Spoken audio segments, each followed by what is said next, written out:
Oui, dans ces circonstances très particulières, il faut nous adapter. C'est la raison pour laquelle je vous parle aujourd'hui de chez moi, puisqu'il est à présent demandé aux Français de limiter au maximum leurs déplacements. J'ai vécu hier ma première journée de confinement, comme les Chinois ou encore les Italiens, avec une sortie pour me rendre au supermarché où j'ai eu la surprise de découvrir certains rayons vides, signe de la panique qui a gagné la population française dans cette période d'incertitude.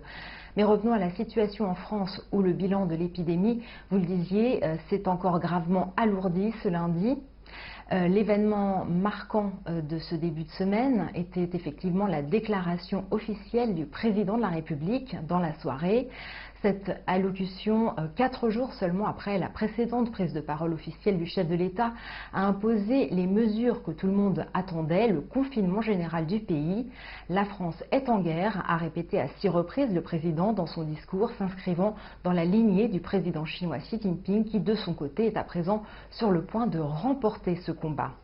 L'ennemi est là et nous sommes tous mobilisés pour le combattre. Ce sont dans ces termes martiaux que le chef de l'État français s'est donc à son tour adressé à la nation, pointant du doigt ceux qui ont fait comme si la vie n'avait pas changé, faisant allusion aux nombreux Français qui sont sortis pour profiter du soleil ce week-end dernier, malgré les injonctions à rester chez soi.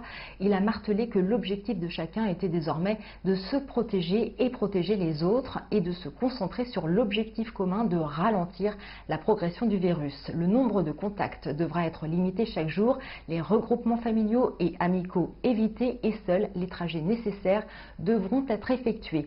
Toute infraction sera sanctionnée et tous devront s'adapter aux nouvelles règles, a-t-il indiqué. Le second tour des élections municipales qui devait se tenir dimanche prochain a quant à lui été reporté, comme on pouvait s'y attendre.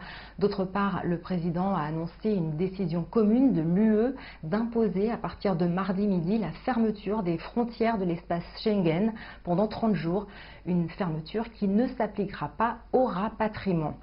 Le message présidentiel a aussi évoqué la prise en charge par l'État des conséquences de la crise sur les personnes fragiles ou précaires, mais aussi sur les entreprises.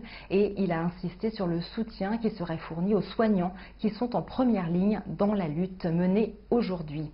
Il a enfin appelé au sens des responsabilités des Français, à l'abnégation patriote des citoyens, les enjoignant à ne céder ni à la panique ni au désordre, en insistant sur la notion de solidarité qui doit prévaloir aujourd'hui. Enfin, tout en précisant qu'il s'adresserait à nouveau à la nation dans les jours prochains, il a souligné que cet épisode exceptionnel ne serait pas sans conséquences et qu'il faudrait en tirer les leçons lorsque la bataille sera gagnée.